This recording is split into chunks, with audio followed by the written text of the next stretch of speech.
जैसा कि आप लोग जानते हैं कि पाकिस्तान और इंडिया का कल मैच हुआ और पाकिस्तान अब बहुत बुरी तरह जो है वो मैच में शिकस्त खा गया। कहीं भी पाकिस्तान जो है वो ऐसा नहीं लग रहा था कि जीतने के लिए जा रहा है। बहुत बुरी इंटेंट शो की पाकिस्तान ने, बहुत बड़े ब्लंडर्स मारे पाकिस्तान ने।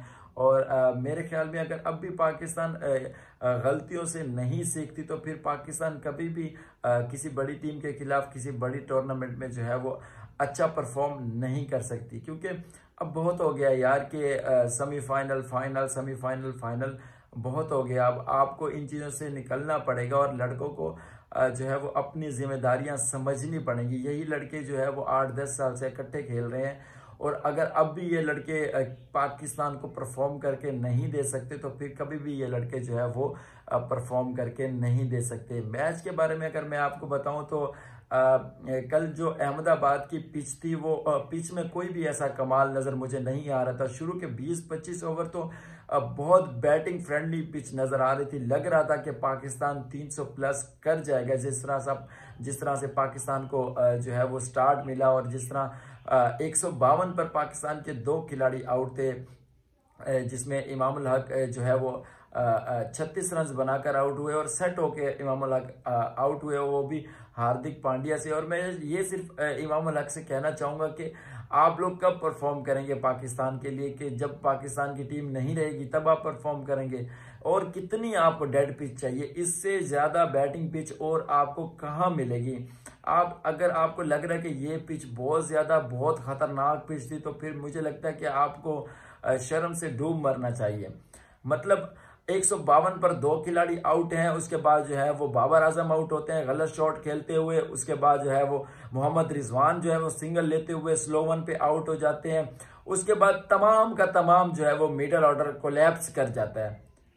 अगर आप देखें कि साउथ को किस तरह ट्रैप किया गया, साउथ को जो है वो एलबी किस तरह किया गया, उसके बाद इफ्तिखार अहमद एक चौका मिल गया था आपको, ठीक है। फिर उसके बाद इतना एग्रेशन दिखाने की जरूरत नहीं थी, वहां पर हमें एक पार्टनरशिप की जरूरत थी। आप जो है वो अगर गुगली रीड नहीं कर पा रहे तो फिर आप भाई बॉल को छोड़ दो, सिंपली उसको प्लेट कर दो।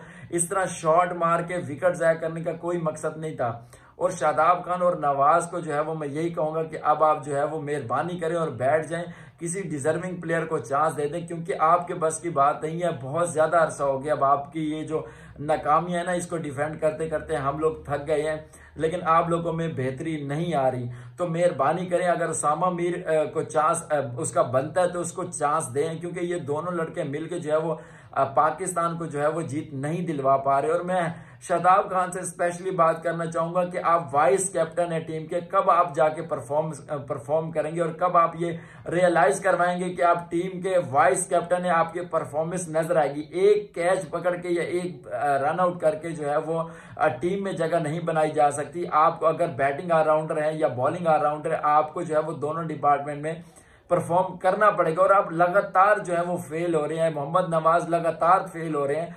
चलो आप बैटिंग में नहीं करते, आप बॉलिंग में करके दिखा दो। बॉलिंग में आपको 4 ओवर में 34 लग गए, नवाज को रन लग रहे हैं, आपको रन।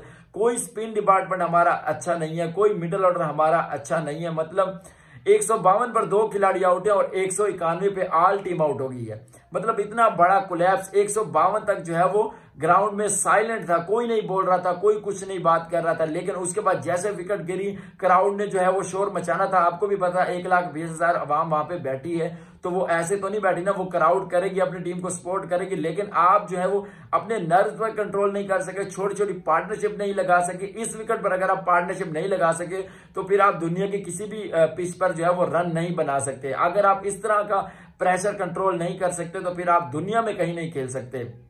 मतलब इतनी बुरी परफॉर्मेंस, आपको थोड़ा सा भी अंदाजा नहीं है कि पाकिस्तान की आवाम आप लोगों को कितनी मोहब्बत देती है, कितनी आपको सपोर्ट करती है। लेकिन उसके बावजूद भी आपने अभी तक पाकिस्तान की आवाम को एक भी खुशी नहीं दी।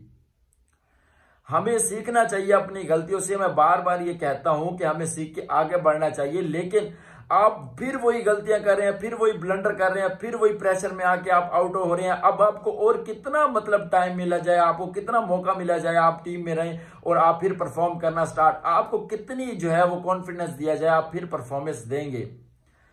और पाकिस्तान के बॉलर से स्पेशल मैं कहना चाहूंगा कि ठीक है 191 रन का टारगेट था, आप लोगों ने 30 ओवर में चेस करवा दिया। मतलब शादाब खान, आपकी बॉलिंग अगर आपसे नहीं हो रही तो भाई जान छोड़ दो। फिर ना अफरीदी की बॉलिंग हो रही थी, ना हसन अली की बॉलिंग हो रही थी, उसी पिच पर वो लोग आपको 191 पे आउट करके जा रहे हैं, और फिर बाद में पिच भी थोड़ा मदद अगर दे भी रहा था, लेकिन आप लोगों से बॉल भी नहीं हो रहा था। वो शुभमन गिल इतने दिन के बाद आया, लेकिन वो इस तरह फ्लो से शॉट खेल रहा था जैसे वो मतलब के जैसे इसको डेंगू हुआ ही नहीं था। मतलब आप लोगों की परफॉर्मेंस बहुत बुरी थी, बहुत ज्यादा आपने डिसहार्ट किया पाकिस्तान के फैंस को, पाकिस्तान की कौम को। आप लोगों को शर्म आनी चाहिए। और अगर आप यहां से नहीं सीखते, यहां से आप बूस्ट अप नहीं होते, जिस तरह से मोहम्मद रिजवान को जो है वो उनकी जो शेम की गई और जो उनके बारे में जो भी उन्होंने अपने नारे लगाए उनको छोड़ें वो बात। बाबर आजम को भी ये बात समझनी पड़ेगी कि अगर बाबर आजम आउट हो जाते हैं तो उसके बाद टीम का कोई हाल नहीं है। आपको दोनों को सीनियर में से एक बंदा आखिर तक खेलना लाजमी है, वरना टीम का मिडल ऑर्डर जो है वो किसी काम का नहीं है अगर आप दोनों में से एक भी विकेट पे नहीं रहता तो मेहरबानी करके आप पाकिस्तानी कौम पर थोड़ा सा रहम करें, आप परफॉर्म करें। इंडिया से हारने के बाद अब आप में थोड़ी सी तो गैरत होनी चाहिए। मैंने बहुत सारी वीडियोस भी देखी हैं, बातें भी सुनी है कि लोग ने जो है वो बहुत ज्यादा पाकिस्तान के प्लेयर्स की हुटिंग की है, बहुत कुछ किया है, लेकिन आप जो है वो इसका जवाब अब परफॉर्मेंस से ही दे सकते हैं और कोई चांस नहीं है इसके बारे में। तो मेहरबानी करें, अच्छा परफॉर्म करें, हम आपके साथ हैं, लेकिन इतना बुरा तरीके से जो है वो खेल पेश ना करें, ताकि हम जो है वो स्पोर्ट करते करते हम लोग थक गए हैं। तो आपको परफॉर्म करना पड़ेगा। अभी तक के लिए इतना ही, अपना बहुत ज्यादा ख्याल रखिए। और अगर आपने मेरे चैनल को सब्सक्राइब नहीं किया तो प्लीज सब्सक्राइब कर ले और बेल आइकन को जरूर प्रेस करें, ताकि आने वाली तमाम वीडियोस का नोटिफिकेशन आपको मिलता रहे।